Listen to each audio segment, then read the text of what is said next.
is that? Is that Yeah. popcorn? But Little here's the corn dip thing. pop? What I is this thing? burnt it. I Oh, burnt look at no. this. Look at I'm this. looking. That is so Oh. burnt, Jake. That looks like a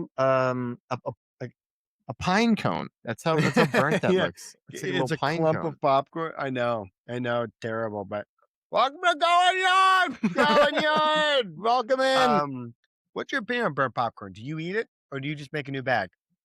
Do you go right in? if I burn popcorn, is that what you're asking me? Yeah, if you burn popcorn, do you eat it? Or what's your strategy? Do you only eat the But yeah, good I soldier through pieces? that. Almost all of my cooking, I'm the same way as well. I'll hammer through it. I'll say Yeah. you did this. I'm very Mhm. utilitarian in that way. Yep. Um, I hate throwing out food, even to the point where it'll be like a couple days after the expiration date, and I'll be like, "You just got to cook this for a little longer. That's all. No problem Sure. there. No Yeah. problem there." I am a That's big probably. I know proponent. it's not the best, but that's so I I do. I am a big proponent of like, yeah, the expiration date says something, but if you're smelling it, you're examining it, you're trying to see what it actually looks like, and it seems it's okay and smelling, then like, yeah, you're probably fine. They err on the side of caution with those dates. I mean, it depends on what the food is, obviously, but Well, psychologically, you have exposure therapy, right? I think you can also have sort of a thing where you expose yourself to certain bacteria and stuff, and okay, your immune system okay, builds up. It can yeah, build up maybe a resiliency that maybe you wouldn't have if you were just throwing away all that burnt popcorn. You know what I yeah. mean? That burnt popcorn. This is gonna help me in flu season. Is what this is. This is this is basically a a cleaner That's for why I that. do it. That's I why I have do it. heard I've heard that it is good for you to have some of the like the charcoal that comes through. It is good for gut health and things like that in moderation, in small moderation. But yeah, that's what I'm doing. I'm doing it for gut health, Alex. I'm eating it for gut health. And also, I'm trying to get Sure. dialed into this new microwave. It's a new microwave, having a popcorn. I just went It's in. I went happening. in guns You went on blazing. it's higher than the previous one, it sounds like. It's a much Yeah. higher Yeah, it really, higher really fries. Well, I also did the mistake of, I was almost the worst. Lisa and I both, the weekly appreciation of my wife, I love her dearly. She and I have both been working remote this year. And so I almost did just one of the worst coworker moves you could do. She was like, "Hey, I'm jumping on a meeting." And I was kind of like, I had a podcast, I was doing doing some work, and I then like already know, I walk yeah. in the kitchen and I've got this podcast, and she goes, "Hey," and like I have this podcast after, and I go, "Yo," just yell, and then I could hear her go, "Hi there," like boss's name, like, Oh, no. and I was like, "Oh, whoops," and then I was like, "I should probably wait on this popcorn," so I had to, Okay, so I thought for yeah, sure that's where this was heading, is it's just popcorn going nuts, and yeah. Lisa's, like, trying to talk over the popcorn. And then Uh, it's burning, the alarm goes off. I'm you're just sh like, you're "Wow." shooing it, you're shooing the fire alarm the fire detector, and the cat's I'm meowing at you. I'm yeah, Pippin runs away. I'm in the background. I have my shirt off, waving the flames in the background. That would be Yeah. incredible. This this reminds me of the Malcolm in the Middle episode when he's trying to change a light bulb. Hal I think I saw is it, yeah. You Yeah, yeah. did show me this. That's why yeah.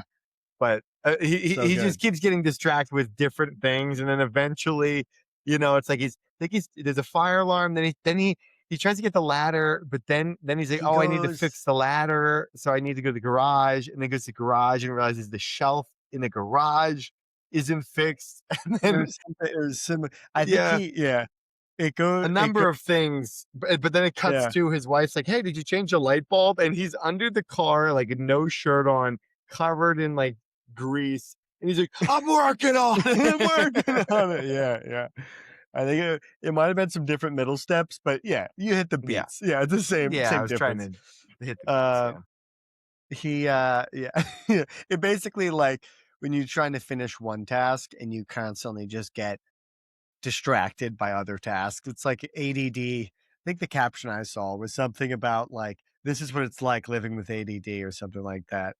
Yeah, Uh, ADHD, I feel like keeps reorienting the importance of your tasks as you go, and I right. think that's what was happening with Bryan Oh, Cranston's character. Yeah. yeah. Newest is always prioritized over just maintaining focus on whatever the original task was. But yeah, really fun. Well, speaking of staying on task, we have a fun little rundown for the show. I think almost entirely is about the little trip. We teased it last week. We were chatting about it, but little bachelor party, you and we made it out of I'm the wearing this shirt. country. Oh, it looks great. Look, I'm gonna do this. Ready? What are we at? What minute? We're at 5 minutes, and we're doing this with a thumbnail. Oh, that's fantastic. Right before the 6 minute mark. Incredible. Okay, good. Um, we had a blast. Went And I to should went to say, well, just Montreal. just while we did that, the shirt was the Ferrari car. It's the F1 car because he went to Montreal for the Grand Prix there for our buddy. He's Ah, a big fan. Yeah. huge F1 fan. We went for the race. There was 10 of us. We made it there.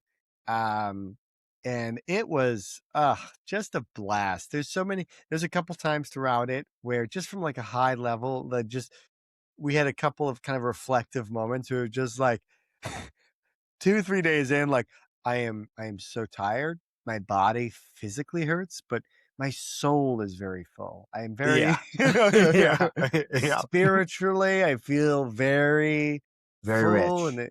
and Yeah. yes, exactly. Had a couple of those, but, I yeah, I know think you had a kind of a wild start to the trip, it seemed like uh you were ups and oh, downs and all arounds. it's all about the beginning of that. It was all about patience and adaptability and and travel plans. I a buddy of ours. I don't think we should use names for any of this. We'll just say a Fair, buddy. We'll just fair, say here we go. there's 10 buddies, 10 10 total, buddy. including us. So 10 Buddy buddies. buddy 1, 2, and up to 10. Yeah, You and I are buddy 9 and 10. they know who they are. So me and a buddy, we were gonna fly into Montreal, and the tickets just got really expensive. But then it was Wednesday during the day, and around 2 p.m. meant to leave on Thursday morning, like early morning, and get there early in the morning. So we were scheduled to land at like 7 or 8 a.m., start the day, do a whole day Thursday, kind of check in later that day. That's the original plan.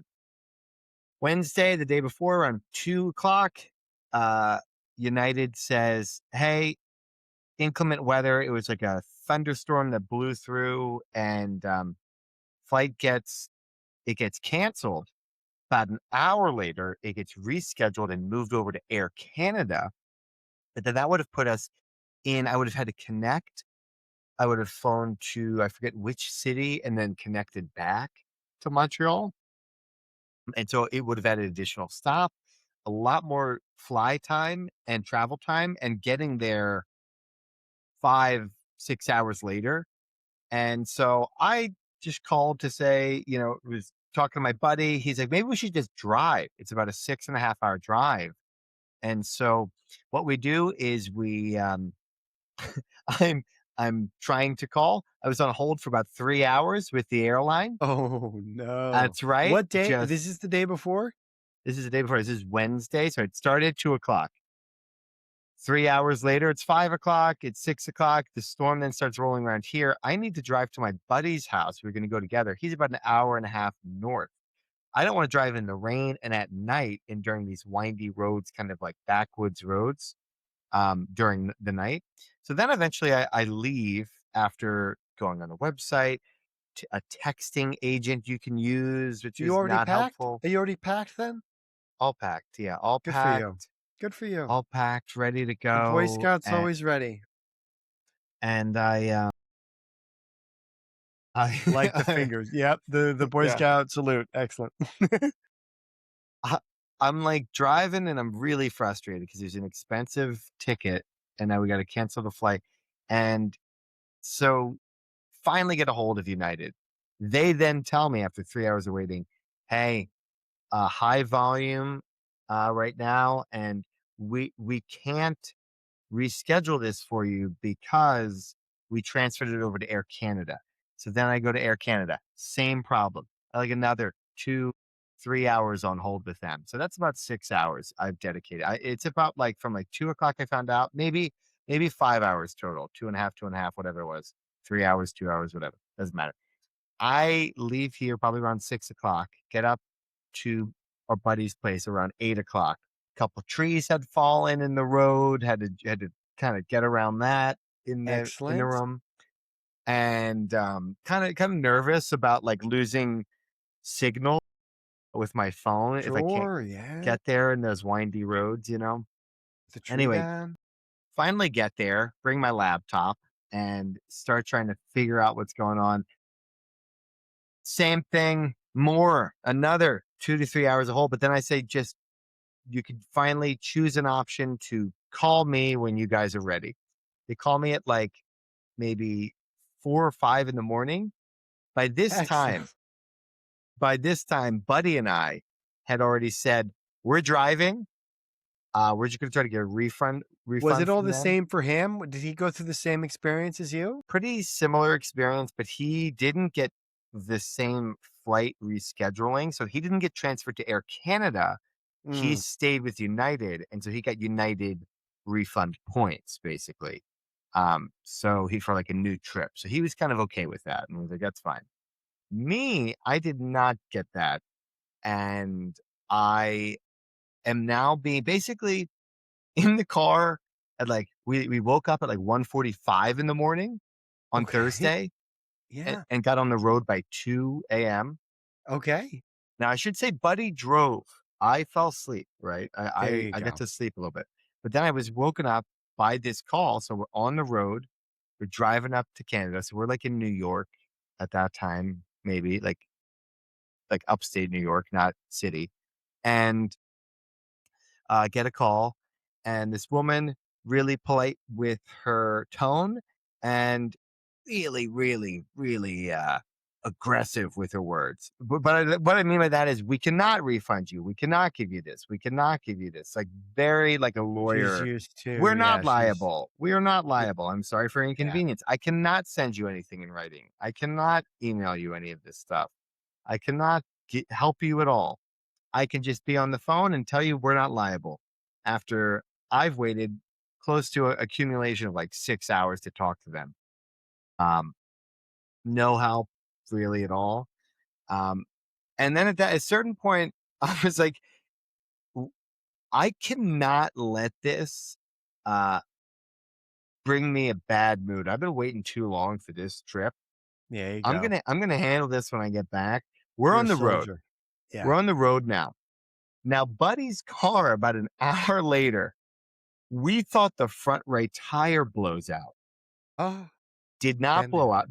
The, the the paneling, the plastic paneling underneath the car, I guess he had said he had zip tied it together and it had been fine for 2 years, but Well, it he's, had come undone. But I don't of know. And so we're on the side of the course. road with scotch tape, trying to tape this thing back on so that we can get to a Scotch? Lowe's. This is scotch? Scotch, scotch before, like, I guess I should say it's still clear, but it's thicker than like the little scotch. Maybe I'll So you're say wrapping presents. You're wrapping I'm presents. You're wrapping using this presents. tape. Yeah, this is like wrapping paper, Mm. masking tape. No, masking tape's different, but a pretty loose, flimsy, clear tape. We, we, we, we got that bad boy on this plastic undercarriage thing. So it's not humming along the road there. Yeah. It did hold up. We made it to Lowe's and it was Mm. so much colder than I thought it was going to be. So I bought a $20 coat, which Oh, turned out to be like the purchase of the trip for me. good for you. And Oh, yeah. we get some It zip looked ties, great. But it looked right? great. I felt good And about it. 20 is, wow, what a deal. I know, it was a great deal. I think it's because 'cause we're getting the spring and summer. They were getting the winter coat away. But anyway, so we get some duct tape, a little heavier tape. We get a little zip ties, and we just shoot up to Montreal. We get in there first. Before I think we beat everybody. We got there at like 7, 8 a.m. We get some poutine. We Wow. get we get a little. We Now get this is cooking Thursday, right? This is when everyone's getting in, right? Thursday morning. We get in Yeah. at like 8 or 9. I'm fresh as a daffodil in spring because I haven't I slept the whole car ride. I was in and out, but I got a lot of sleep. Buddy, I don't know how Buddy got through it. He's a soldier. He Yeah. he didn't he drove the whole time, not a single complaint. Was Oh, there ever was there whoops. ever a moment where you thought, hey, you want me to get a shift in? Did that ever come No, the up only thing he or would accept is me Venmoing him for the gas money. That's the only thing he would mm, accept. mm, Um, great friend, dear, yeah. dear friend. And so we get in, and that was how I got there. That was what I was. That's how Oh, I eventually got there. We did a little. We did a tour of Notre Dame Basilica, so this really cool church. We mm, had met one of our buddy whose bachelor party, his college friend. So somebody I only ever see at bachelor parties and weddings. I don't know this yeah. friend very well, What a but good great, always friend, huh? great to see him. Yeah, great to see Yeah. him. And we went to the church together, and I think we must have sat in that church. We walked around for like 45 minutes, but I think we sat in the pews just looking up and being very quiet and not saying anything for like 20 minutes. I think we all just meditated. It was really peaceful and really nice. Well, Yeah. well, Buddy was definitely asleep from the ride, so he was just out, it sounds like, Yeah. just Well, kinda no, falling he was asleep. taking pictures. He couldn't be more happy. I think he was just happy to be in the traveling. He had a whole itinerary he was ready to get to, and that's why we couldn't be stopped. We had to get to his And now itinerary. and now this is Thursday morning, right? This is Mhm. this is your Thursday morning. We kinda That's right. get through and then you guys, what, hang out at the Airbnb for a little bit, right? After that? Is that how it Well, what went we through? did is, Got the we did the poutine? hotel. We met with the friend that got in there. He was the second person in Montreal from the group Mhm, chat. So this is like 10 a.m. now, maybe 11 a.m. We get together. We go to like a wine and spirits. We get some alcohol for the group and put that in the car. We park near the Airbnb, and then we go to the closest bar there and just wait for everybody. And we start getting pictures. We met Joanne, the bartender, and Joanne? Okay. Joanne, French Canadian. And then we just waited for everybody to come in. We gave everybody our location, and then people started slowly trickling into that bar as we were waiting to check in at the Airbnb. So that was my beginning to the trip there. Was just soldiering through, and God, that pitcher of beer tasted great after all of the sort of chaos of the travel plans and everything.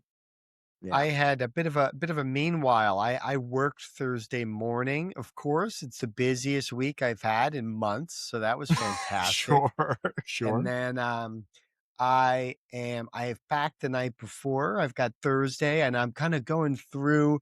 I luckily had Lisa able to drive me at lunch. I did a half day basically for my work. And so I then go over to a buddy's place and we meet there. We have a little play date. Lisa drops me off for a play date, and then he and his wife drove the two of us. And so we get down to the city and we're able to go. So I was, of course, chatting about Survivor to them and the Yeah, finale. as you As do. you know, Alex, it was the season 50 finale this past week. We haven't touched on that. So I have my thoughts. We'll do a separate podcast entirely for Survivor and my thoughts and feelings on the winners. And there was a live, did you even hear about this? The live faux pas, the thing that You happened. Did you hear told about me. it?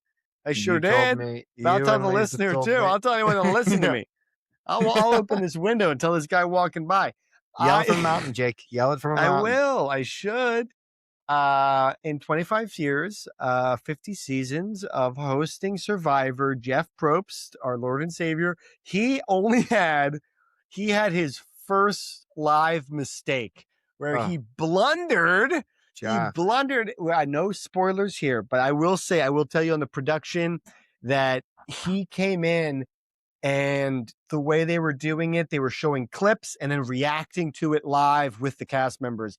They set him up for failure, and he goes out there with the losing contestant before they showed the clip. So he spoiled it for everyone watching live. And then he didn't realize it. It was kind of this thing that unraveled. He's kind of looking around confused by everyone's reactions. The production team takes him aside. There's a commercial break. He comes back. He goes, well, I spoiled that, but let's find out how it happened. And then he goes to the clip. He goes through, we're getting to the very finale where they're about to show it. He goes, now, before I reveal the winner of this, do you want me to just blurt out the winner before I read off the votes? How do you guys want to do it? So he had a very fun, he leaned into the joke. Now, That's best you could do in that scenario. Best you could do, now, you know? I will say I bring this all up because Thursday nights are usually when Lisa and I watch Survivor. This is our Survivor night, and I was traveling. So I for this is the finale. This is season 50. Culmination. This is The the culmination of it culmination of all. all the seasons I watched leading up on the road trip. If you're an avid listener, and so what Lisa and I did was I woke up early Thursday morning before work, and we watched the 2-hour finale the morning of Thursday. What So time? Jake, what time is it? What I time is that mean, at? you're going to be unimpressed, Alex. You're going to be No, I wanna know. unimpressed. But it was 6 to 8, 6 to 8, Jake, and that is adorable. That's yeah, adorable that you 2 yeah. We did started the that. morning up. We had Yeah. coffee, Oh, so it was yeah. But then I'm up early, and then I have I got work. I got a half day, and then I have my play date. We're off to the airport about how long was the midday. play date? I'm sorry, you brought it up again, I gotta ask now. How long was the play date? What did you just walked around the apartment? What'd No, you do? I was just joking because Lisa had to drop me off, and I was like, I just felt like, you Little know, kid. yeah, were you getting dropped off? They're like, all right, have a good time. And I'm Don't like, forget "Yeah, your lunch and your thanks. backpack, all your Yeah. bags. Yeah.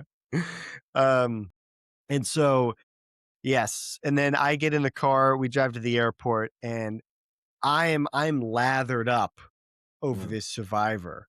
So sure. we're chatting about it. We're chatting about they're big brother people. They like that show. And as I'm looking in shotgun, my buddy, so we're driving to the airport. He's got his weed pen that he takes a little hit of, and I notice I go, oh, that's a fun little thing. I know some people like doing that before they fly or whatever.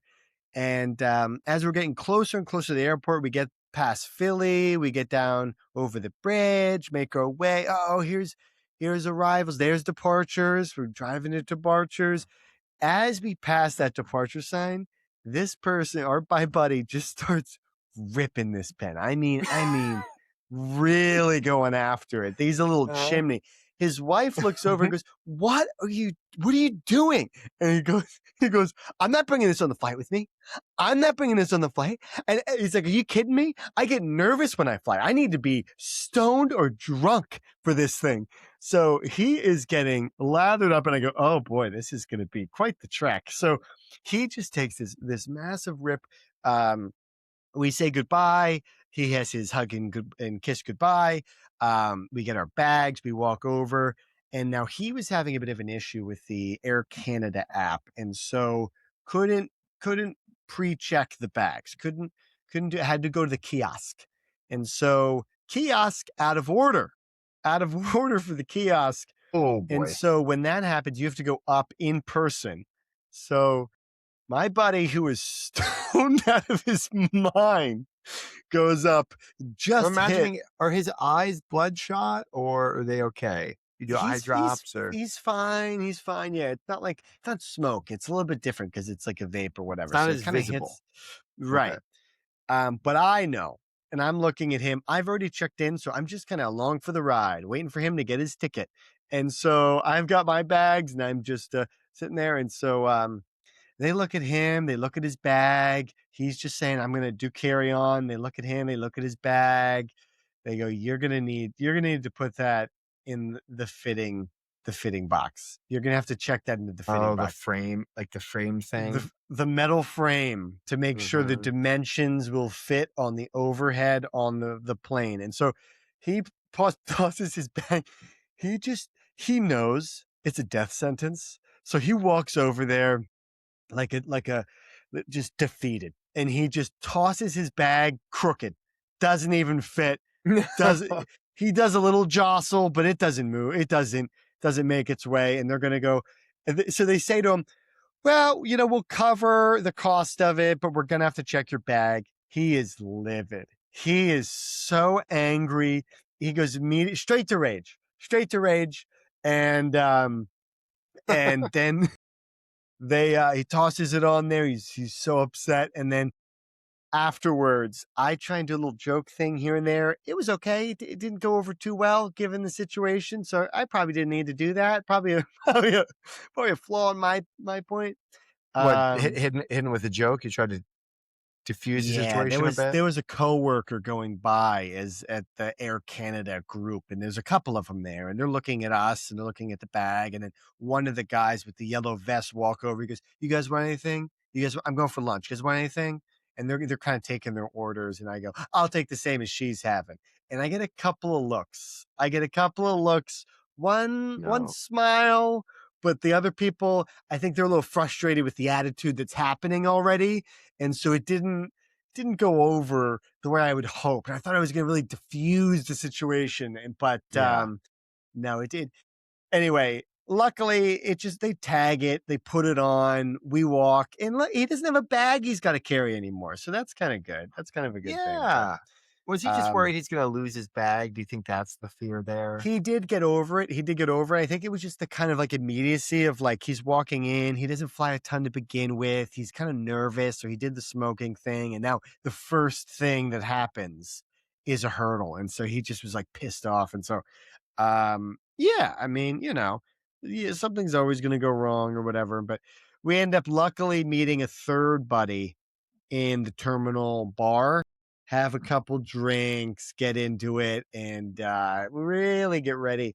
That's when we probably got to you guys. Luckily, the flight was down and up. You get up there, 30, 40 minutes up in the air, back down. It's like an hour 20, hour 30 all told. So it's like a quick little banger. No connections. And so wasn't bad, but I will say, landing in Montreal, we get out, we're going to go to Uber. There is this massive line to get outside. And so there's like departures, there's baggage, there's Uber. And we look at this line and we're like, oh, what the heck? This is just like, you can't even get outside. So we were like, this is weird. So we're going to make our way to the curb. We get out there and turns out this lady comes yelling to us in French.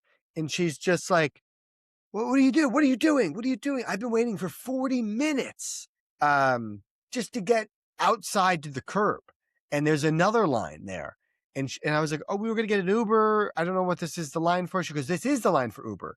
So Montreal just has a weird system for this because we're like, oh, I'm sorry. I'm sorry. We go back inside. It was like, if you were claustrophobic, you'd be kind of freaking out, I feel like, because you had to go through this line just to get outside. So like No.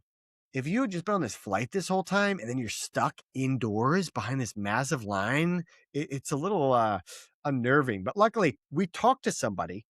They were like, there's a shuttle too. You can shuttle to an Uber XL lot. And we were like, sure. So we walked 5 minutes to the shuttle, took the shuttle. It was another 5 minutes. And then we got in a regular Uber at the Uber XL stop. It was like another 15-minute thing. So I was like, better than 40, what the other lady was doing. But Yeah. just had a comment. I mean, Montreal had a very weird setup. Like, at least put that off to the side or something, not like right Yeah. in baggage claim where it just makes a big cluster of everything. But man, Very once you, stark difference from customs in Vermont when you're coming up at 5 in the morning and yeah, there's maybe one car in front of you, and then you show them you're not declaring anything, you don't have anything, and then you just go right on up. That yeah. was that was how we got in the country. Here's my passport. Goodbye. Yep. Yep. Yeah, Yeah. So it's pretty very quick. doing. Stark difference. But then we get there, and of course, it seemed like there was a little bit of a little. The boys were already getting into it by the time we got there. We probably got in like 6:30 or so on that Thursday, and you boys, there was already some Canadian whiskey. I think Yeah. 9 of the 10 people were there. Like we were the last. It was 6 people. We were the next 3 in there, and Joanne was really letting the pitchers fly. She was letting the pitchers fly, and then when we got to check in, that is when we got into the bag of things that we had bought. So uh, some high noon, some yeah, whiskey. I bought a maple flavored Canadian whiskey. I thought that was a good yeah. decision. Put that in my Um, coffee one morning. Yeah. it Now, was good in the coffee. Yeah. I would love to just comment on something here because you had a little bit more of a gradual kind of experience of like people filtering in little by little. But I'll tell you what, getting there with 2 other people and it's kind of making up the 9 of the 10, it kind of feels like the crew is there. You haven't seen like most of these people in months or years. And man, and I haven't had, no one's had a drink yet, but there's the Airbnb, there's a bunch of drinks all over the place, you grab one. That that that little excitement, that little not like a nervousness, but like this like anticipation that's kind of happening and hitting, and you see people are connecting and hugging, and you're drinking, and you're like, where do I put my bags? And people are breaking off already. There's half the people are doing a tour. Oh, man, is that if I could capture that energy, it is electric. It is just there's so much in front of you. There's so much in front of you about to It, happen. if I could use a physics term, the potential energy in that Right, room right, is right. absolutely Yeah, to the roof. yeah, Because it's the whole trip is in front of us, and then we're finally yeah, seeing each other all for the first yeah. time in a long time. I'll tell you what, I could really forget about my problems right at. Like I said, we I had a slower trickle in feeling where it was me and Buddy who were spent the night before together. We spent Uh, the whole car ride together. We listened to Almost podcasts you're coming together. up on 24 hours, it seems like at that Yeah. point. So him By and the I time are we are get are, there. are locked in. We're synced up, and we met the other buddy. We did the church Joanne? together. Oh So yeah. so we did that, and then we got a couple cocktails at different places. So we stopped at different places. Yeah. And so I definitely had a more gradual, like, 2 of us, then there's 3 of us, and then we met a 4th, came and met us Yep. at the bar, and then a more 2 more people come, and Mhm. then you guys all come, and so it was definitely a lot more gradual for me of, like, adding people, telling them about travel stories like we've had, uh, and just getting after it. Just getting Oh, after it. and I'll Yeah. tell and you've had the group chat this whole time, so there's been the anticipation of it, so there's this excitement that's been building, kinda builds up, and then you get there and, oh, man, and now and all of us someone I believe when we walked in had some music on the TV going, so there's some music, there's a little bit of noise there, and we're chatting over top of it. I remember I broke off with one of the other guys, we're chatting on the balcony, and now, Alex, I'd love to hear your perspective of this because from my perspective, what ends up happening, and maybe I'm trying to think of the best way to tell this from a storytelling perspective. Should I go May, first? maybe you should To go first. Because I it's think you should. chronological, Yes, right? I think you should. I think Yeah. you should. Okay. So yes, the guys all got together, and it's starting to get louder. There is a balcony, so some people were spewing out to the balcony, having some smokes and drinks, and so it's only about 7, 8. It's still bright out. Maybe 6 p.m. What time you guys got it? Probably around 6 p.m. or so. 6:30. Yeah. Yeah, yeah. And so it's bright out. It's a Thursday night. We are on the second floor of this balcony with 2 adjacent rooms that are kind of connected for the Airbnb. And so to get one room to the other, you have to go through the balcony there. That kind of connects. That's the main connector. Um, and so people are kind of going back and forth, and people are talking in the meantime. To the right, so the neighbor to the right their yard below. So they're at the first level. We're up top. Is what I can only describe as a frantic Frenchman. Yeah. He was very frenetic and very expressive with his Hmm. hips and hands. I'll say that his hips and Yeah. hands. He was very Yeah. expressive. And I'll say this: he was trying to do yard work. The yard looked like it was not kept well. And so this is giving you any idea of the character of this person. Um, now he did not directly complain, but he passive aggressively, lot of hands and some French, but some English being spoken to at some of the people at the balcony. I go out there and somebody turns to me and said, "Neighbors pissed off at us. We're getting a noise complaint already." And so then I go You're down you're a and de-escalator. You're a I de-escalator. tried to That's what you are. de-escalate. I Yeah. lean over the balcony. I lean over to give him my eyes, give him my attention because I don't think he was getting that previously. I think they were just like they're people weren't really even paying attention to him because he was being passive aggressive, not directly speaking. So I looked to him and I said, "Is it what? Is there a problem, or can I help, or what's going on? Like what's happening?" And then again, hand on hip, looking the opposite direction over one shoulder, just kind of, kind of, I would say uncomfortable that I was speaking to him directly. I think he was more comfortable with the passive aggression than Mm. the direct communication. So then he turned around and he goes, "It's being very noisy." And I go, "Okay, we will be quiet. I'll tell people to go inside and we will be quiet. Is that what you want? Like, tell me out loud. Tell me what you need and I'll help you." And he goes, "Yes, like yes." I'm like, "Okay, are we going to be good?" And then it's like, Okay." And so then I get people inside, tell everybody like, let's just keep it off the balcony. We can just be quiet out there and close the window, turn the music down a little bit, keep it kind of more towards the kitchen, away from that side. And so then I think that's kind of where you maybe pick up. Right. Uh, And then so that and was then the we end get of for there. me. That was kind of Yeah. the end for me. Yeah, yeah. Then some more people kind of get there. I'm having my first drink. It's getting loud. So I kind of walk outside.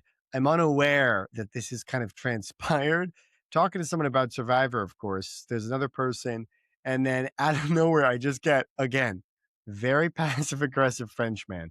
He has arms crossed and Yes, and and yes. he's got a low cut t-shirt, like a low loosey collar that just kind of flows around and he's up and he's like, "I just don't get it. I just don't get it." I'm like, "What? What do you I like, what do you need?" And I then start going into, "What's going on? Are you okay?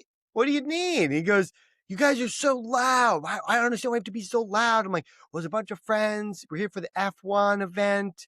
This is an Airbnb. And so that's what's going on right now." And he goes, "Oh, F1. Oh." It was like this big sarcastic passive aggressive thing. And I was like, okay, what do you need here? Like, what's going on?" And he's just, so yeah, then he eventually is like, "You're being very loud. You're being very loud." I don't understand. Like I thought, and then I'm kind of like wrapping up. I go, "Oh, well, we're bringing inside." I'm talking to my friend. I was like, "Were we that loud?" And he's like, "No, he's being very aggressive. Like, what the hell? He's being like over it's not even quiet hours. It's like 6:30. It's still light out. You know what I mean? It's not even like, um, it feels like more of a thing about he was trying to ask how many people were there and if we were within our right, we had too many people. It's like, and so I get inside and you were like, "Oh yeah, I talked to him earlier." And it dawns on me, he probably just didn't realize he thought he talked to the same guy twice. And now And you give the identical same, almost twins. identical spiel, Yeah. same thing, and he's just like, He's like, "This "They're guy." gaslighting. They're Yeah. gaslighting me." Yeah. So I felt very bad because I didn't get I felt like he was pretty short fused, but now it made so much more sense in But retrospect.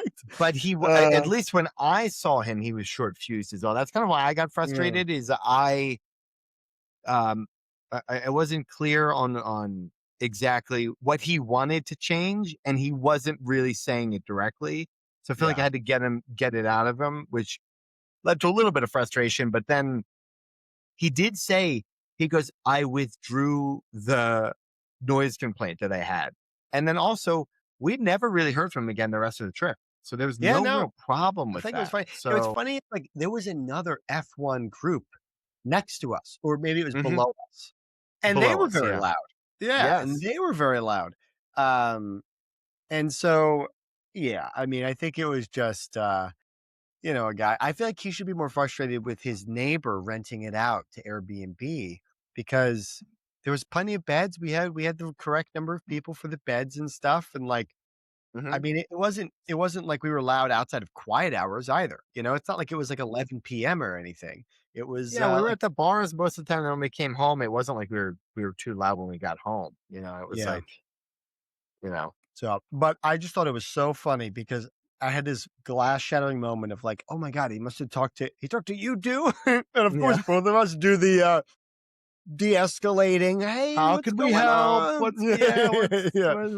what's your Uh, problem and quarrel? Can we accommodate or compromise? Blah blah yeah. How can blah. we? So funny. The maple whiskey was fantastic, by the way. I did enjoy that Good. quite a bit. That was my I pick. Yeah, I uh-huh. thought that was when in Rome kind of thing. Yeah, very fun. It was also very fun after the whole double noise complaint situation. Um, we end up going to that dive bar, and the Habs, baby, the Canadians The were hockey team, in yeah, playing Carolina. in the playoffs, and so being around the buzz of that in the dive bar was just such a fun. It was actually, I think the bar we went to wasn't as electric, but the rest of the city kind of was. We went to one that was like kind of okay, but that was a fun way to kind You of know just what? have some extra It energy. it is how I'd imagine Canadian fans, polite fans, happy that their team was doing well that night. Yeah. There was a real mom texted us at a really perfect time. I think we weren't off the rails yet, but we were beginning to peak our I drunkenness. think right before the one buddy, I'll call him Buddy Alpha. Buddy Alpha, he was really on one this weekend, and I think Oh, she texted maybe, I don't know, like 4 or 5 minutes before the tray of beers and shots came that he yeah, ordered yeah, himself, yep. for the group of 9. Like, yeah, so that was a fun little moment. We had seen this before, but she had seen an article and sent it to us. She said, enjoy the weekend. Um, Hopefully it goes as planned. And it was an article that said the strippers and nightlife dancers, I guess you'd say, were on strike that Yeah. weekend because of the Yeah, F1 because event. yeah, they were trying to use F1 as a, like, platform to be able to kinda negotiate and, like, yeah, have some more leverage to, threaten their business type of thing, but, yeah, I think there was someone else had sent that earlier. Very funny from her, though, to get Very funny that, to and come from mom. And it was like, again, it just happened to be at a right time where the kind of the nice sweet spot where you're starting to get drunk, but it hasn't gone off rails yet. yeah, Um, that was that fun. was quite fun. And took a picture of Al and then of Alpha Yeah, and yeah, sent went from everything. Yeah. there. Yeah. Very, Yeah. very fun. We, I liked to. I mean, the whole weekend, I feel like I really slipped into a routine. After that first night, there's that cafe and croissant place was Oh, really great. How about yeah. that, huh? That Wasn't that was great? It's like you would go to like France to go to a place like that. The bakery was the aesthetic of it was great. The layout was nice where it's like the back bakery with a big display of all uh, of the awesome pastries and the the loaves of bread were like uh decorated. They different colors. You could see the browning. You could see they did a lot of prep prior to putting it in the oven so that they would have designs on its with the flour and the way it burned after the fact. it Very was cool. like same day bakes on the shelf behind them with a nice sign and Yeah. then the glass what would you call that? Pastry Yeah, the pastry glass display. the display was like there were cakes and little little Tiramisu, obviously lots of croissants and tiramisu and the yeah, glazes on some of these things. And lots then of different fillings for the croissants. great coffee, espresso, lattes, macchiatos, whatever you want, mochas, all the above. It was awesome. That was great. And it was a block away from the place, right? It was Yeah, probably really short, great. short walk. I mean, when you have the French influence, that's definitely what you want. I mean, that's fantastic. I mean, really, so great location in that respect. I also love that we would do the group train outings. Were very fun. 10 people. We all have to walk to the metro. It's probably like a 5, 6 block walk or whatever. And man, we got so many steps this trip. We were averaging like 20,000 steps a day. I think it was Well, like that 10 was so miles. it wasn't like just to get there. It's like once I mean, I wanna linger on the train thing for a bit, but once you get to the F1 event, you're on your feet and you're walking at that the whole time. So it's like Yeah. full days of walking basically, and then on your feet, then we're on the Uh, subway, we're and the subway, so I wanted to get to that was the weekend pass. That was awesome.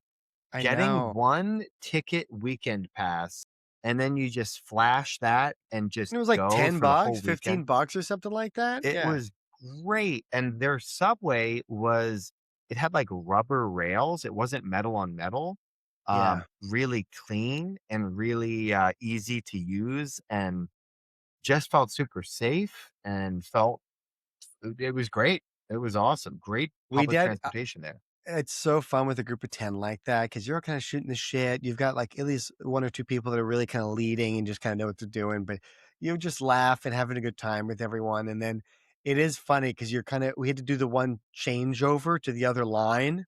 Sure. And Yellow line there's to green line. people, yeah, Uh-huh. and there are other F1 fans you can tell when you're switching to that line. And from Mhm. there, you end up seeing like really packed cars, and then when you're packing them in like that, there was a couple moments where like, "Is everyone gonna fit?" And we really have to just, like, squeeze Yeah. together. One buddy had a hilarious bit. He comes in and is like, "We all got packed together. It's super busy. There's this group of 10. We kinda disperse a little bit just the way you naturally do in a group, and he and I are right next to each other, and there's, like, 2 more people that pack in, so we press together. There's another stranger, and he does this bit where he just goes into my neck. He goes, "Hey, nice to meet you. Name's Frank." And I Yeah. apologize, yeah, but he goes, Yeah, it's a "Nice to good made meet up you." name. That was a good made Yeah, up name. exactly. But so funny. It's just like you could see other people looking over, going like, "Oh, what the hell?" They're like, I think I heard you uh getting off the train. Once we got off the train and we're all kind of speeding away to like kind of get to the F1 up the stairs and everything. And I think it was catching the end of that bit where he goes, "Hey, again, we'll have to get drinks. It was great meeting you." yeah, Like something like yeah, that. yeah, yeah. Just like Yeah. it's always funny, like in a public setting or something, where it's just like it was very funny. We're obviously very good friends, and so like for it to be a stranger, like the idea that like someone looked over and thought we were strangers is just hysterical. Um, One yeah. of our buddies and the other, again call him Alpha Buddy. They were very drunk, and we did kind of like we had moments where like parts of the group would break off and do their own little side quest type things. And I did one side quest with them one day, and this is just adjacent to train stories where we're getting on the train, we're kind of coming back. We had gotten the whole trip, we're pretty tuned up, but we're pretty tuned up, and he starts on the train going, "How much did you pay for those jeans?" And he's really giving his buddy a hard time for he paid an exorbitant amount for these jeans. They were like from Japan. These jeans they were nice. I would spend this much money for jeans. We'll just say some random number. We'll say $500. He goes, "You paid $500 for those jeans?" He's yelling this on the train. He's yelling this, and people are looking. And then we're getting off, and some random stranger just goes like, "They're pretty nice jeans." Like it was just like They're pretty good jeans. So Oh my, yeah. And then getting in there. What I loved is, like you mentioned earlier, like lots of steps. There was massive lines, but they never stopped. They did a very good job of spacing everything out. So you're walking like crazy, doing like all the S's and stuff, but you never stop moving. You're just moving the whole time, which is fantastic. Like psychologically, it helps so much to be like, even though it's a long line, you're going through a lot of things. You, at least you're moving the whole time. You're chatting with people, kind of getting through, going through security, making your way to your seats and everything. Like it really kept moving, which was really, really nice. And it was such an awesome venue. Like it was on the track itself was on an island in a river. And inside of the racetrack, they had a lot of seating around the racetrack. But then on the inside of the racetrack, they had a lot of like merchandise. They had food and drinks. They had a beer garden. So it's just like you're in a beer garden in the middle of a racetrack on an island in the middle of a river. It's just like it was such a cool spot. And even on that, like I guess it's normally just a big, massive park that you can kind of go to. And so it is really cool that they built the F1 around the park as well.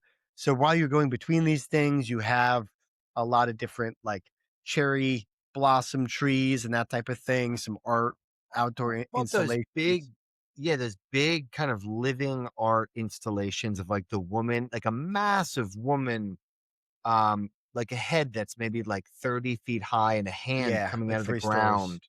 Yeah. Yeah, like 3 stories, and it's like moss or like living plants that it's made out of. And then it's like in the hand is like a bird. Or and then there was like a bunch of sheep with like a big shepherd guy that's like 2 stories high, and the sheep are like, larger than life sheep. And again, it's all made of moss and plants, and they were just like it would have been just a cool park if it was just like a park to walk around, Yeah. um, alone. But Really cool. mhm, Pumped. That first day, really sunny, and my little side quest for the day, I intentionally didn't bring a hat, and I wanted to buy an F1 bucket hat. So I was just going to all the merch places looking for a bucket hat, and then the other thing was the, poutine. I hadn't had it that first day like you did, and right, right. so I was on the lookout for, some poutine. Oh, just such a fun little side quest. You're kinda walking around, got the race cars going, all the different little side events and things like that. It was just, We should say if you're not familiar, poutine is it's like French fries with like cheese curds on it and like a gravy on top. So it's like a heavy kind of hearty snack. But you put on there's a hat. Now it's yeah, reversible too, right? You got to give the other side bucket. too, I think. Now here's The one, and if checkered. you're watching this, here's the other side. Now I used the checkered side for, race day, for, the finale there. Hmm. But, yes, very fun, very fun. But And, poutine, go ahead. and they had like pulled pork on them. They had like different. I had one that was like apple bacon pork. It was really, really good. Savory, heavy, but you're walking around so much, kind of doesn't really matter. Yeah, Whatever. You can kind of yeah. have what you want. There were hot dogs, there was Korean barbecue, there was anything and everything that you'd imagine at like a kind of concession stand. It was food trucks galore, It was like Oh, anything and everything. And they always had the bar carts too. That one, ooh, how about that cocktail? That blueberry lemon I had kind it of all vodka weekend drink? with gin. Me It was too. gin. It was Gin, gin. gin. It was very, very good because it was like their home cocktail. It was like the CGC or whatever it was called. So you just get the CGC blueberry lemon. And that was excellent. That was Oh, very good. it was so, so tasty. The beer garden was very fun. I, yeah, I had a fun little, like in between. I did the bucket hat this side, the white side day one. Next day it was cloudier. I did the Peaky Blinder hat. That was a Yeah. fun little thing. I was doing a lot of the British accent too, getting a little bit of that going there. A lot of the Peaky Blinder quotes and stuff. Really fun with that. And then, You really own that look. You really own that look that day, you know? thank you. I was Mhm. honestly, I really liked the last day. It ended up being, it was a full range of days because you had sunny and just beautiful, not a cloud in the sky, hot. Second day, overcast, but no rain or anything, just like diffused the sun, kind of lovely actually. And then the third day, it rained in the morning and then it was just kind of like misty the rest of the day And and windy, and very windy. windy as hell. That's right. And man, with the bucket hat, with the I think I've got the Columbia slick. I felt very like Euro, like young Euro London, like rapper Yeah, London is what it felt yeah, like, like you did, and like, I felt drill like rap. I like drill rap, that's right. I did feel a little bit like that. It was a fun I like doing that. The ponchos on the 3rd day as well, we had those set up, and then they gave out radios so that you could Mhm. listen to the broadcast from your seat, which was kind of awesome. Did you do that at all? No, I didn't, but I had on race day, I had my jacket that I got from Lowe's. Again, great purchase because we should say as well, we were in the grandstands around an S turn that overlooked this wonderful bridge. You could watch traffic that went over the river. So you're watching this river go by. I remember this is something I wanted to highlight. I got a picture and kind of a video of it. I saw a jet ski, a boat in the water. I saw buses and like a double-decker bus and like a bus for pedestrians to go on, like a city bus go over the bridge. Cop cars as well.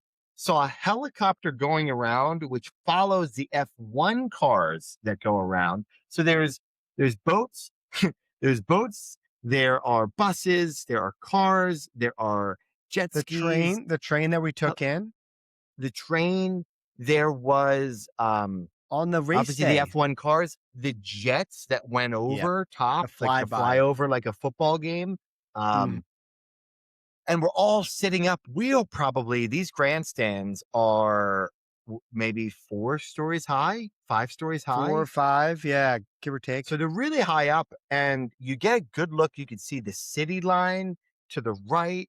You could see to the left. So the landscape. You could see the track itself.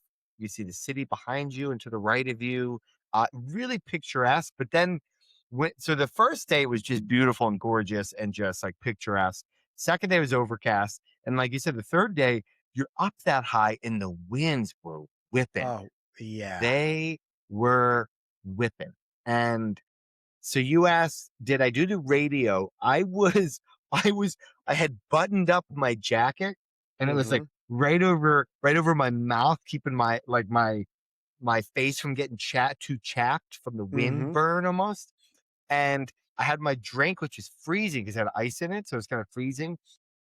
But I was in between um the person whose bachelor party it was, who's the biggest fan, and then the second biggest fan Who'd been in the was on race to my before. right, who had Yeah, already been to the race and they were locked in. They knew, oh, this team McLaren chose to use their water tires, but it's not raining intermediates. right now. Yeah, Yeah, and then everybody else used their slicks, and so they had to pit early, and so there's a whole strategy behind what was happening and the huge mistake the team had made, and they gambled trying to come in first so that if it rained, they didn't have to pit. And so I didn't have the radio, but I had the two most informed people on either side of me as I was bundled up with my cocktail drink, just enjoying it, taking it all in. nice. So it was a great experience for me. I really enjoyed it and could ask any question with those guys. And I had the app so I could kind of see the standings as you go throughout the race and stuff. How it was going through, yeah. It was cool. It was basically the broadcast you kinda just hear, but it was going in and out of French and English, so I'd catch, like, some things here and there. It helped a little bit, for a couple of the, uh, like, crashes and things like that. That was really cool.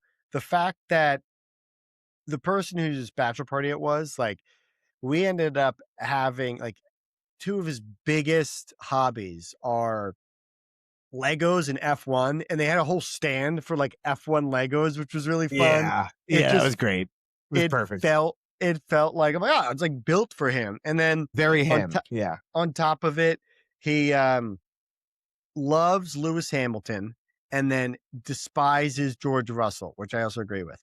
And lo and behold, we have George Russell fighting for first with his teammate, which is pretty common in the sport because both the cars are the same speed, they're built the same way. So you're oftentimes competing with your teammate. And so they're in first and second with the best car, and it's a person he likes the least. And this person ends up having really competing back and forth and then has a mechanical error with the car, spins out. So it wasn't like a crash, but he did have the car fail on him, and then he had to exit, and he exited right in front of our section. Like, Our grandstand. Yeah. not only is it like you'll never ever see someone like mid race come up to your section, but it was also the person that, like, the antagonist, basically, as far as the story Mhm. is concerned of this race. It's the antagonist coming up to us. He's upset. Everyone is like, there's a mixture of cheers and boos, just kind of jeering at him. And then he kind of pops his helmet off. He's pissed off. He's yelling. He's looking at the racetrack. He's at one point he kind of is defeated. He turns around, looks at the crowd, and gives a bit of a wave. And honestly, there's a part of me where I'm like, this is kind of endearing. I like this. This is kind of Yeah. fun. And then he's kind of like slicking his hair back. He's like, what do I do? And everyone's freaking out. And we're like, yes, he's out of the race. He can't, and he's no longer in first. And as that's happening, they're going through, we get all these photos and videos of this guy. It's right in front of our section. There's so many sections. It's such a big track that this is like the chances of it happening on this very specific turn is very low. And then while that's happening, it opens the door for the racer he loves the most, Lewis Hamilton, who then is like considered one of the greatest of all time. He's won 7 championships. He's going up against, in second and third, against the current guy that's in his prime. He's had 3 championships himself. They're fighting, and it's almost this kind of passing torch kind of moment where, like, one is like leaving his prime, the other is in the middle of his prime, and Lewis Hamilton, our buddy's favorite driver, is like, not today, and passes him on like the last 10 laps of the Yeah. race, and Yeah. has to then fight to battle to keep his place. Um, it was a very fun race. The podium ends up being 2 of like the greatest racers of all time, and this like 19-year-old, 18-year-old like prodigy who, like, if he actually turns into an amazing racer, we could potentially say that we saw 3 of the greatest racers of all time podium when we were there, as well as a crash on our buddy's Bachelor. It was just like the It was narrative incredible. of the weekend of the race was just poetry. Poetry, poetry, poetry. The race For our buddy. itself was very, very fun, and I'd never been to an F1 race. How about, remember all the false starts to begin? Everybody's Yes. excited. Everybody flew in for this event. This is the 3rd day now. They did the qualifying. They did the sprint the day before. They did F2. all the other stuff, and now they're ready to go. They're ready to start the race, and it's like a false start. So everybody, to warm their tires back up, have to do another like warm up lap. And so everybody goes, Yeah. "Oh, okay." And then second thing happens is a guy, his car just craps out, like Yeah. mechanical issue before the Stalls. race even started, stalls out. They have to do another second one, Formation and lap. then I think there was a third one. Was Yeah, that right? something like that. It basically, usually it's 69 laps, and I think they started at like 67 or something. So there was 2, usually, like, there's normally a formation lap and then the race starts, but they did like a formation lap and then 2 more like false formation laps, basically. So it Mhm. was like, yeah, it was a It was like this bizarre start. wacky start, and then it gets Yeah. going. Everybody, there's the drama with the McLaren team kind of choosing the wrong tires and having to pit Mhm. very early, and then they have a fast car, so they have to work their way back up through the slow end of the field and of the formation. And so that was very, very entertaining, and it just made for a great race, like you said, with the drama at the end of the race. And so we had a great time. Not everybody could make it with like the weather is very cold, but then we Yeah, all made some it back, people are freezing. and Yeah. and we had a bit of an evening that night. We had We a bit of an had we evening had a bit after I that. mean, it all blurs together which item was each night, when you're thinking about it, because there was we went out each night, of course, but, yeah, I mean, one of the highlights, and we could talk about it a bit, but we end up going out for dinner. We're at a bar. The Habs are playing their second game now. So this is 2 Hmm. days after our first night, and they unfortunately lose as we get a tray of shots. So that was a good offsetting Did offset, vibe yeah. thing. Yeah, a little vibe recalibrator, which was nice. Um, And they said after the hockey game we're doing karaoke. And so yes. that kind of Oh, turned the yeah. tides a little bit. Is the Yeah. karaoke bar. I will say the du trois I have written here. Yes. One of our buddies, he can't really drink beer. Doesn't settle well with him with his stomach or whatever works. So he does like he did like a martini this night, but he did like cocktails and things like that, or like a liquor or something. But so he's doing martinis, and I said something about it, and then the waiter comes over, and I'll do one too. And then so him and I are looking, we're both drinking martinis together, and and then I go, "You want me to get the next round?" He goes, "No, no, no, no. I'll get the next round." I go, "No, I'll get the next round." He goes, "You want to get the next round?" I go, "No, I get the next round." I go, "How about whoever finishes their drink last has to get it?" And he goes, "What?" And he just starts chugging in his face a martini, and then he starts trying to catch up, drink his martini. So we're chugging martinis, and then put him down, and then he goes to the waiter. He goes, "I lost." And so he goes, "Du trois?" Like you want like two more, like or whatever. It was eventually it turned into three because you jumped in to the Well, party. you boys kept going. We I we saw we had you. after that we had a bunch of martinis Yeah. after Well, that. because then it was like, then I think the waiter might have been there, and then he kind of looks at me because I was like, oh, maybe because I was gonna order a drink, but you had just ordered, and then the bartender was like, or the waiter, I should say, is like, do you want? And I go, I'll take one. He goes, toi, and I go, toi. Yeah, Toi, and then you guys are like, toi? And so yeah. the rest of the night, every time he came over, we would just look at each other and go, toi? Toi, toi, toi. Yeah. Because it was like two or three, right? It was like du toi, Yeah, toi. toi? Now, Yeah. I'll do a little bit tangent before we get into the karaoke. There was later in the evening, there was a little bit, eh, maybe we could go chronologically. We will get there when we get there, but the karaoke bit, honestly, one of the best ways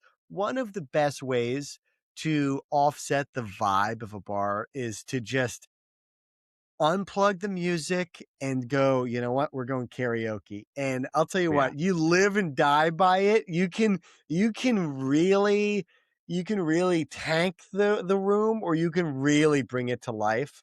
And I know, Alex, I see some notes here that you've really put in here. I'd like to hear your thoughts, because I realize there is a technique to picking the karaoke song, but I'm curious, with your note here, what your thoughts are on one of the I buddies. I am terrified to do karaoke. It's not the stage thing to me; it's the singing. I'm not confident in the slightest in my Oh, singing, and so I am surprises me, always Alex. on the hunt for what's the best song to offset that I might someday feel comfortable with. And you'll probably talk about you went up there, you did your song, Mhm. and you went after buddy that I went up with, right? That I came to, right? I'm trying to think of the first person that went up. I think did We had one person go up and they selected a song. It's like a country song from like Virginia or something 80s or where something. Yeah. yeah, where it was very like, um, what's it? What the name? Folky? Shadow. Shenandoah? No, no, Oh, no, no. Shatatuki, Awatuki, Yeah, Duki. yeah. Where it was Um, very like hokey and like just the French Canadians were not on board. Um, and it and was he a was having weird a good first time. song to kind of start the Kick it night. off. Yeah, Yeah, but it did break the ice, I think, for everybody to be like, well, he's it was doing like, that. it was the first karaoke song. So I think everybody's like, all right, there's Yeah, nothing else to compare it to. He yeah. did it and it was good. I took a video of it and everything. Now, what I wrote here, it was you went up there. Yours is a very niche song. Right, Yours is right. Well, so niche. there was quite a few more in between, and then there's some other people going up. I think our our waiter went up at one point, and I think Jake, we were I have that. I have that later. ready. Let me Okay. get to that part. Okay. Now Yeah. for my song, I did a Tenacious D song. And now this song, I love Tenacious D. There's probably 3 or 4 I could have picked, but this is a song where I have always joked with Lisa that I would do karaoke to this song. And if if you remember any previous stories we've told in the pod, there was one months ago, last year even, where Lisa did some singing and I end up yelling on this video. I'm like so excited. She's doing Staying Alive and it pans over and I just go, "That's my fucking wife." And I'm freaking out. I'm Yeah. so excited. Um and so anyway, fast forward, we get to this, and I've got Tenacious D. We have done a couple of road trips where this song has come on, and it is a very provocative song. It's called Fuck Her Gently by Tenacious D. And so the song is it's like, you gotta love on your woman, and you gotta give her some smooches too, and all this stuff. And now the first few lyrics of it, you kind of hear there's like a fun little thing or whatever, and then it goes into like this aggressive, like just the lyrics are aggressive. The sound of it is it's very floaty. It's very, it's easy to Melodic. sing or Yeah. whatever. Um, but it's very sexual. And so the first few lines, people are like, "Oh, oh," like because they're trying to sing along. It's karaoke, so they could see the lyrics, and so they're Hmm. looking and they're like, "Oh," but I I knew going in, you have to be over the top funny and silly because if not, it comes off very creepy. And so the whole time I'm doing my absolute best to just kind of lean into like the Zanzibar and like all these other parts of it. Um and and luckily I do think there was definitely a split. I think it was probably like a third of the room was like, "Ooh, I don't know." And then there was another third that was like, "Oh, oh, what's going on? Oh, he's silly. Okay, he's joking." And then there was a final third, which was like our group and like a rowdier group that was just like, "Fuck yeah!" And luckily, like our buddy whose bachelor party it was, he told me after, he said he was in the bathroom. He comes running out and he was like excited to see it. So that meant a lot. Um, Oh, what and about the one guy? You got to talk about the and one yeah. guy. So Yeah. I get off. I'm about to do the last line, and I forgot there was like one final note to hit, and you kind of hit this last word as you go off. And I was like, oh, and I kind of came in halfway, and then as I'm like missing this one last line, I hear some guy just yelling it. Kind of reminded me, oh shoot, I come in halfway through the note. I put the thing down, wrap it up. They call the next person. As I'm coming off, one guy with the Canadians jersey, hockey jersey, backwards hat. I have just sang about, just a song about, fucking her gently, whatever, where it's, a Fuck lot of your girl. sexual. Fucking your girl good. Yeah. Yeah, Yeah. yeah, but sweetly as well, and all this stuff. Yeah. Yeah. Um, and so that's been the content of the song. And this one guy, backwards hat, mustache, very Canadian, got the jersey on, comes up to me, gives me like the dap up arm and goes, "Dude, that was fucking awesome. And Yeah, I yeah. go, oh, okay, okay. And he goes, me and my buddies, we think that's the funniest song. We always sing it when we pregame, before we go Yeah. out, when we're at Uh-huh. our place. It takes so much courage to do that. And I was like, I'm like, you're my demographic. Yes, yes. You're the Jake, reason I did the song. you could probably hear it in the video. I was next to that guy as I was filming it, and on your phone there, and, and he was you start the song, and again it's a quieter beginning to the song, so you kind of can't hear everything right away, Right. and he is like back facing you at his table, just drinking and whatever, picking at his plate or whatever.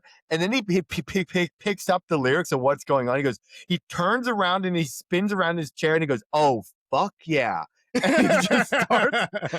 he just starts, he's watching you and he's like fist bumping and he's singing along kind of to himself.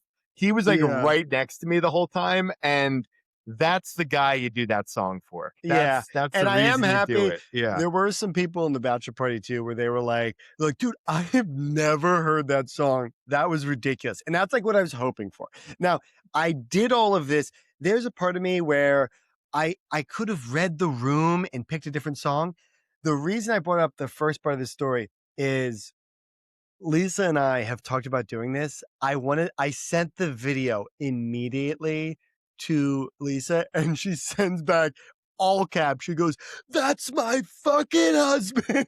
So that's what I did it Perfect for. callback. I Perfect did it callback. Yeah. for that, where I was just like, okay, we have always joked that this would be a ridiculous song to do.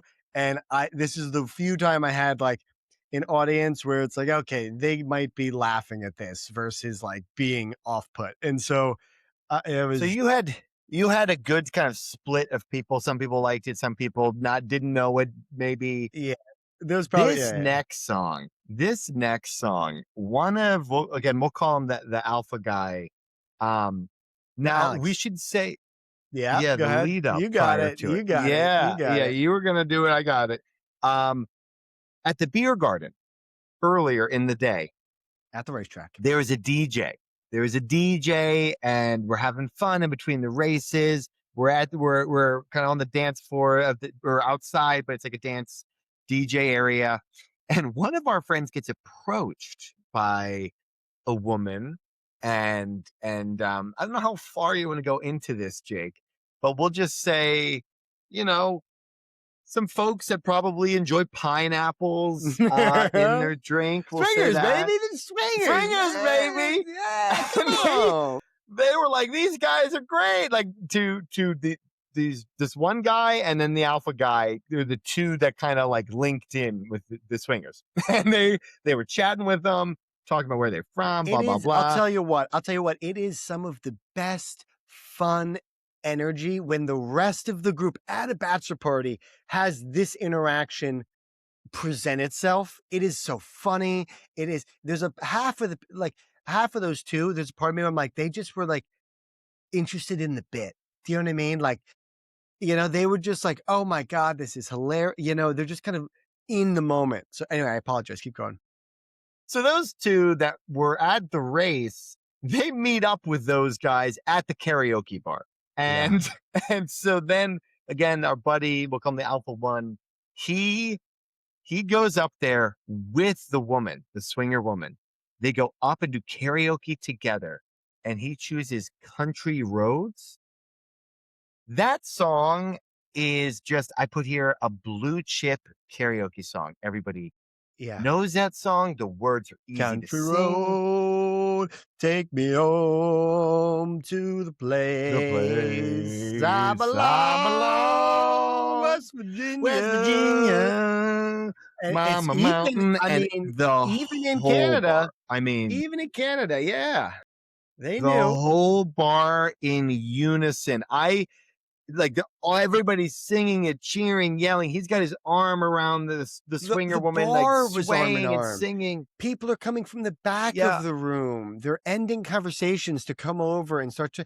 People are just all together. it brought everybody together at that time. And I jokingly, when he got off, I said, something in me healed when you sang that. You healed something in me. It was Well, just like Alex, now that one. Oh, now yeah. as he's up there, there is this, and you should mention a little bit of this too, because there was the two buddies at the beer garden, they're chatting. There's a little bit of this kind of like these swingers are kind of feeling him out, trying to see There's a like murmur who, who's the one that we want to be swinging with. There's a little bit of a kind of between back the and two. forth between Between the the two. two, Yeah. between the two, and then this country roads comes on. The swinger goes up there. She is arm in arm. We are losing our mind because there is this, like, we look up, everyone at this bar is around, and he's, again, this is the alpha guy. This guy has been the drunkest all weekend. He is the Zombie. Kind of biggest like a zombie wild at card. times. He Yeah. has been a zombie, asleep at dinner. You're like, this guy, we can't even get him home. And then moments later, he's There he is. leading the biggest rendition. This bar is just is this The huge uniting energy force. impact of the whole thing. Yeah. And then the swinger is so captivated, goes up with him, arm in arm. They get a second mic for her. They're going, and they are just like everyone is just freaking out. You could tell eating out of the palm of his hand, just the way the whole thing played out. Music fades. Everyone is murmuring about how, oh my God, what a performance, how great that is. And lo and behold, the next performer goes up there, Yeah.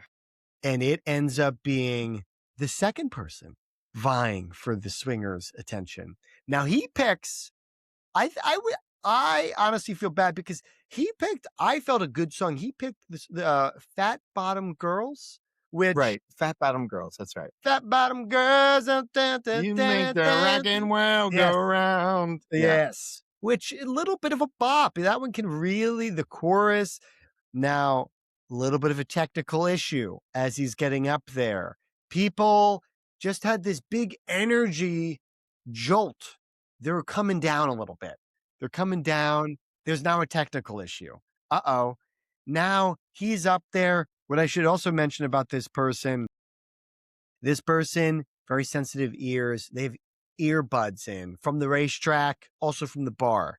Completely understandable. Um, he's going up there. There's like a countdown, and the karaoke, it comes in at a weird time. He sings a verse, but then it turns out it was too early, and then he has to sing it again. And there's a bit of this like mismatch, and And from then the jump, the energy. there's a long instrumental too, where Yes. you're not meant to sing. So there's a long instrumental. So there's no Mm-hmm. lyrics on. It's just like a timer of when the instrumental's done. Yep. And that kind of lulled people a little bit as well. I think that it just Yeah. dissipated energy. Some of that energy that was electrocuted into people from country roads, but had been dissipating. There's a grounding force to it. Yeah. Um, so I mean, the whole night was really great. There was a point at Now, one I point where will really quick, Alex. I Mhm. will say, as that person gets off, he kind of then gets back in the mix of the swingers chatting or whatever. And there was another guy in our party that we were chatting, and he made a very funny observation of like, I feel like there was like a bit of a switch there where they were kind of favoring one of the guys, but after the karaoke performance, there's this little bit of this like glass shattering effect happening. This veil has been lowered, and it's like, you know what? Actually, I don't know. I don't know if the earplugs are actually doing it for me anymore. I don't know if the yeah. energy's this. And there was a very clear shift in the swinger's attention after the Mm. karaoke. It was a wild swing back the other way. But I mean, there was I a think lot of stuff happening. if there's any moral or message in that, it's that you choose country roads at karaoke. You choose country roads. You choose that song I that's going do. to do it. I Now, do. I will say, I think with the mhm. karaoke piece, and I apologize, I keep cutting you off on that story. I'll let you get to it in a second here, but The country roads made me realize with karaoke, when you're looking for a song, you don't wanna pick just, like, a great song, you wanna pick a song that everyone can sing, participate with, they know the lyrics, so that way, it almost doesn't even matter if you're singing because they're singing, and so, it's almost lost. You could drop the mic even, and it's not a big deal. People still know the song, it's still chugging along. That's the song you want to pick, especially if you're trying to get the energy up. If it's not as intimate, it's more of a rowdy place. It depends on the environment, of course, but you don't want to be having a song where it's, an Adele song where you got to rely on the vocals and hitting the Mm. notes or anything. That's like a nightmare situation in that kind of situation. Or it's too now we will get to this. I'm now going to divert from this story that I keep putting off. You could also go the other direction. What about the two girls that Oh, sang like punk rock, two girls. One was a little heavier set, one was tall and skinny. They had this like yin and yang energy to them, even in their look and in their energy. And they sang, I think it was Rage Against the killing, Machine, killing in the um, name. It's called Killing in the Killing in Lane. the Name. It's And it's what's that refrain that it keeps it repeating? It's like goes just do what you're told. Something like that. Like and just now and now you do what they told you, and now what they do what they told you, and now they do what you told you, and then it's like it gets keeps going, and then it goes. Eventually, it gets to the point of "fuck you, I won't do what they told you," something like that. But it's very repetitive. It's very aggressive. It's very metal. um, it is, yeah, it is a lot. yeah, and they went up. That was like another energy. But I think the fact that the whole bar can yell "fuck you," I won't do what they told you. Yeah, That was pretty electric as well. That was pretty yeah. good. Um, Very now rowdy this atmosphere, Alex. story, Very I rowdy mean, atmosphere. now this may have led to it, which was a little bit earlier in the night. We were doing deux trois, martinis, and we were back kind of farther from the karaoke. We hadn't gravitated there yet. We were kind of towards the end of the bar, but there was someone next to us. There was a Canadian guy next to us, and he has a drink in front of him, and it's kind of like a martini glass as well for him. I don't know what he was drinking, but it's at his table. I'm walking back to get to our table, and past his table, we share a moment where we're laughing, something along the lines of how many did you have? 6, 7? And we both did the 6, 7 to each Uh-oh, other. the hand And thing. Yep. yep, the hand gesture. And we'd laugh so hard in each other's faces. He starts slapping the table, and then with one of the slaps gravitates over and smashes his martini glass into a million pieces. It exploded on the table and onto the floor. And there was just little pieces of shards of glass everywhere. He Oh, gets embarrassed. The server comes over. We try to get the server to come over to help clean it up because there's glass on the table, on the seats there. It's on the floor, and then the server comes over, and and he goes, "Who did this?" The guy goes, "Him." No, no, no. It was me. It was me. Like really, he like panicked and then backtracked immediately. And his hand was okay. He didn't hurt his hand. We checked that first. We started cleaning up the glass, and then the server cleans up what's on the table, but then he leaves what's on the floor, and we're like, why did he do that? He goes, "I'll be right back. I have to go. I'll come back." But the server had to leave. We're like, "Where is he going?" A minute or two passes, and we see the server up on the stage singing karaoke, and he's rocking it, and he's good. So he couldn't clean up the broken glass in the bar because his song was coming up, and he had to sing karaoke. That was a really funny moment. And It's that was just a little funny little side there. so we had the steak night as well, a classic bachelor party staple where Mr. Alpha had had way too many to drink.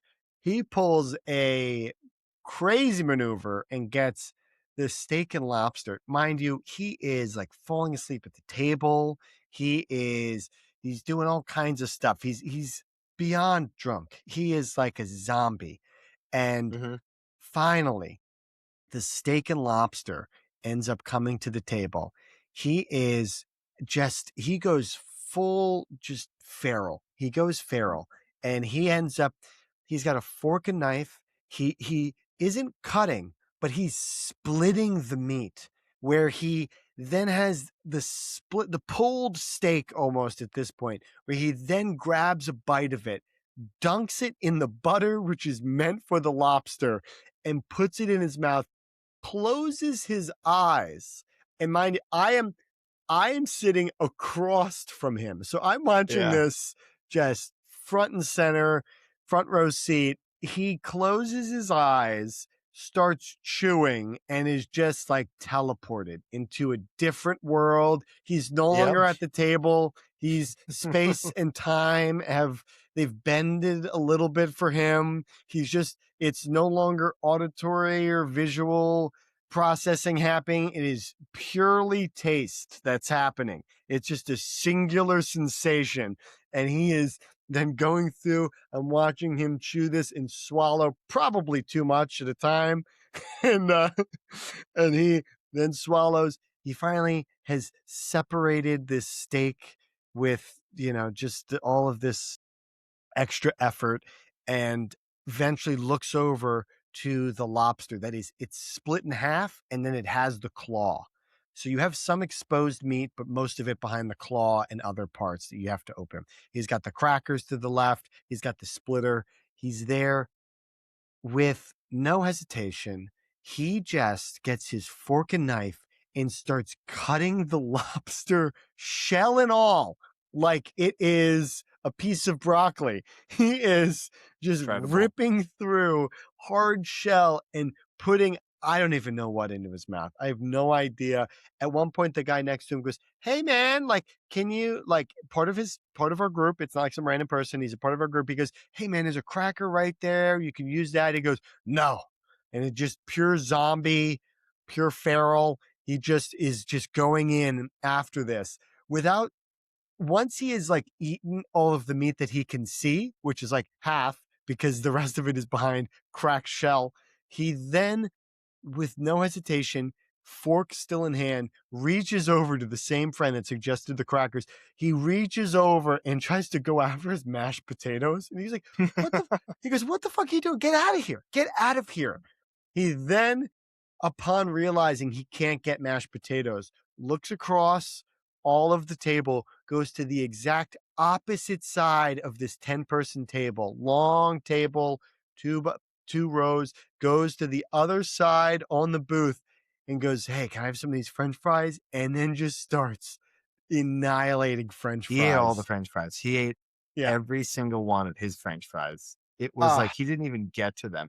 He's one of our friends that is vegetarian as well. So he didn't have steak. He just had like sides. And so the fries actually made up a big portion of his meal. So the fact yeah. that he drunkenly ate all of his fries was kind of like him eating his dinner, like him It hosting his was. dinner.